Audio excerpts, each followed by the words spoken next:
burn, you know, up B into smoke refreshes your double jump. Right. Like, ugh, that's crazy.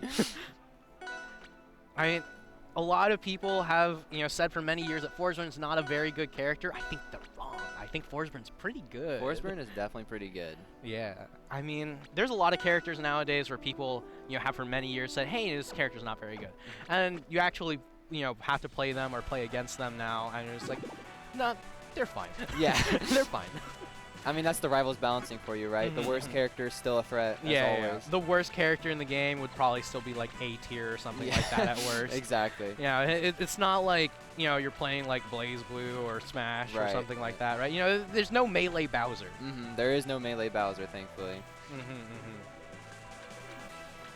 Oh man, I was looking online the other day. I saw someone posting about original Guilty Gear Potemkin. Okay.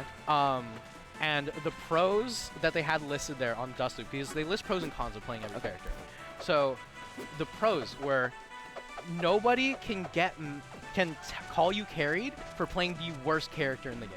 That is true. And that was it. That was the only pro. Like, the only thing else that could be considered a pro was underneath it. It was like, so Potemkin shares the highest defense value in the game at 18 with Justice, which would be good if he could actually get in, but you will get infinited, so it doesn't matter.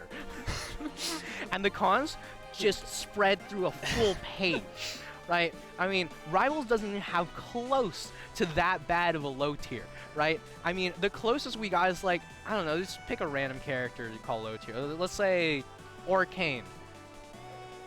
His recovery can be exploited. Cool. Right. I don't know. Like, the worst we have is still so good.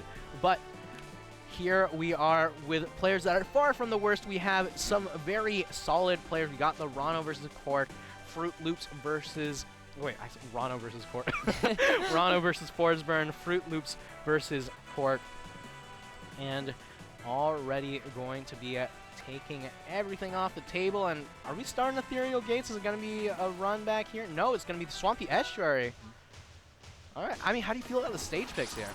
I like it a lot for Ranno. Having a lot of platforms to be able to just fast fall back air and do a lot of shenanigans is really strong. But it goes both ways for Forest, too. Forest really loves platform play as well.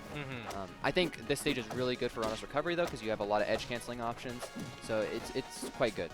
Yeah, I mean, love me some edge cancels on Ranno. And right now, Frootloops, you know, they've got a beautiful amount of control. I mean, a solid amount of waiting for Cork's options here. But Cork got one in and just took that one straight to the bank, 69% instantly off of one conversion.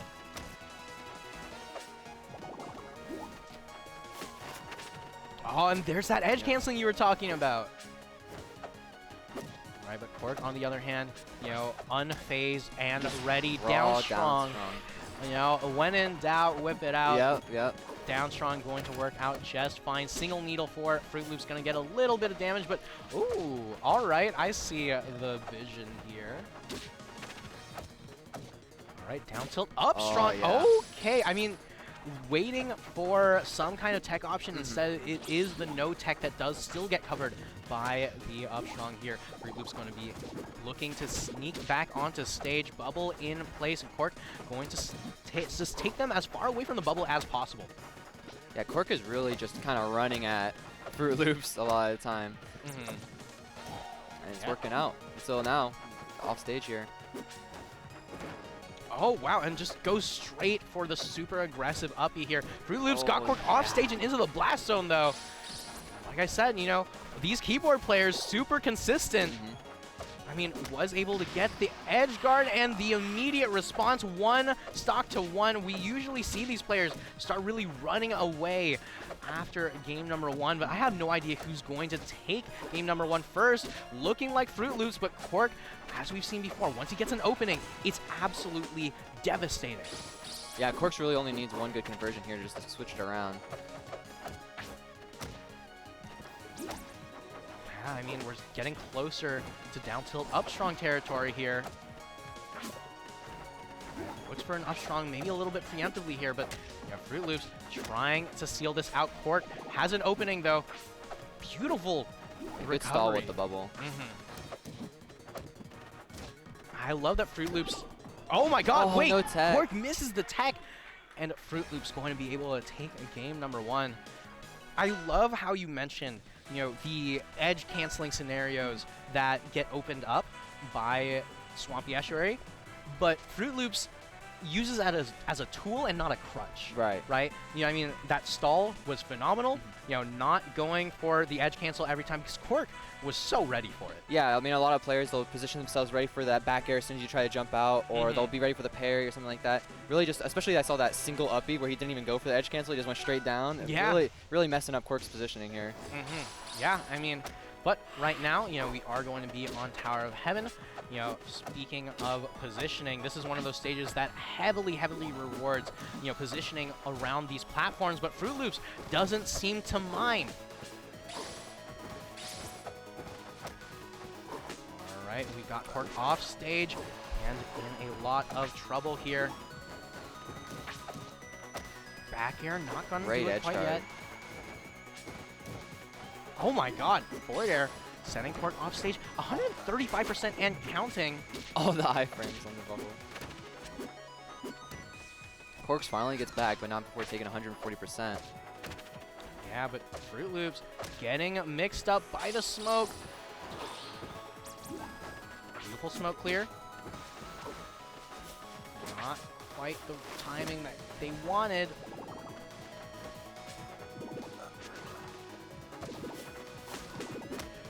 Oh, using the clone to really slow down that recovery. And a beautiful edge guard from Quark here. Read the double jump there. Yeah, I mean, I know Daria's complained that Cake always just dares him for going for those uppies, but, it's really rare to see players go for that outside of, Cake's caliber. Right. Yeah, you really can't be predictable when you're jumping out of your uppie there.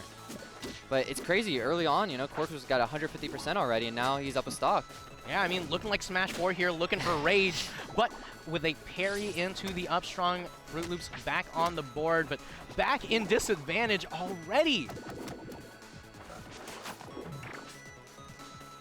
Yeah, Quark right now has the parry, has the down strong. Oh, wow. Tough one to DI there. All right, and here we go. One parry to start things off. Quark, the one, seems to be running away with this one. And usually, it's the one who wins game 1, right? Who starts absolutely running away with the momentum. And, Frootloops, you can't count them out just yet, but Quark has so much more control over this game than game 1.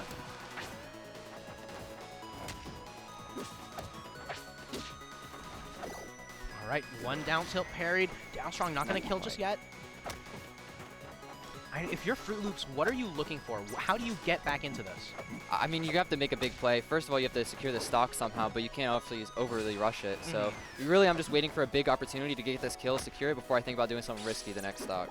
Yeah, I mean, we see the backers, we see the aerials coming out, we see the Dacus. All right, and there's step number 1. Now, step number 2. What is the plan? You just got to get Quarks off stage and then go for something silly, but not quite going to have the opportunity. Maybe a little bit too silly. I mean, it was a solid recovery. I mean, I like the idea, but Quark just firing back in game number 2. Game number 3, we still got 4 bans. We still got DSR. I mean, somehow that still flies by people's radars. I mean, I got someone yesterday who was complaining to me. It's like, yeah, I mean, it's just 4 bans. I was like, yeah, what about DSR? And it's like, no, there's no DSR in Best of 3. I was like, no, you're crazy. There's DSR. I don't know what you're talking about. And it's like, yeah, no, check the handbook. I was like, yeah, it says there's DSR. Right? But, either way, going to be going over Spirit Tree, and I don't know, this is a really volatile stage, no? It definitely is a very volatile stage, and I think the main thing is, like, you're thinking, oh, Quarks lived to 150% right in the beginning. If it was that Spirit Tree, he would have died instantly, right? I totally get that, yeah. But I think the biggest change I saw earlier was Quarks is really starting to lock down these edge guards now. First game, the edge guards weren't that great, but now this game and last game, they're on point. Yeah, but, Frootloops, on the other hand, these edge guards really on point. All right, got the damage. Doesn't quite get the kill just yet, though. Oh, good back air. Great back air. I mean, also great call out on which one was the real one.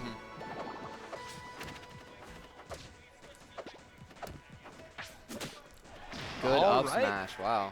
Yeah, I mean, a solid charge on the up strong. Beautiful call out. And Cork in the bubble, in disadvantage. And right now, Frootloops just trying to run away with this one, trying to send Cork to an early loser's side. Right, being straight back onto stage here. Looking for the edge cancel. Yep, gonna get it even through the smoke. Right. Wow, he baited the nair there and just back aired it, punished him. Yeah, it was just so ready for it.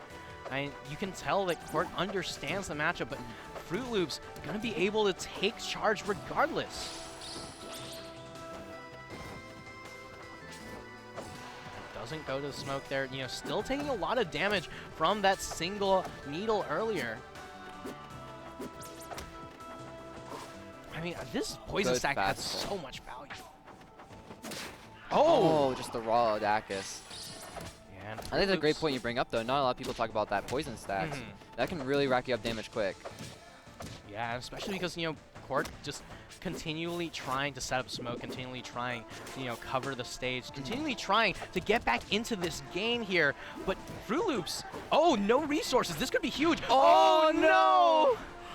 I mean, Frootloops does manage to take a stock, but maybe not in the way that they wanted to. Cork off stage still, though, and still in disadvantage. Frootloops still has the opportunity, and there it is! Single needle fair.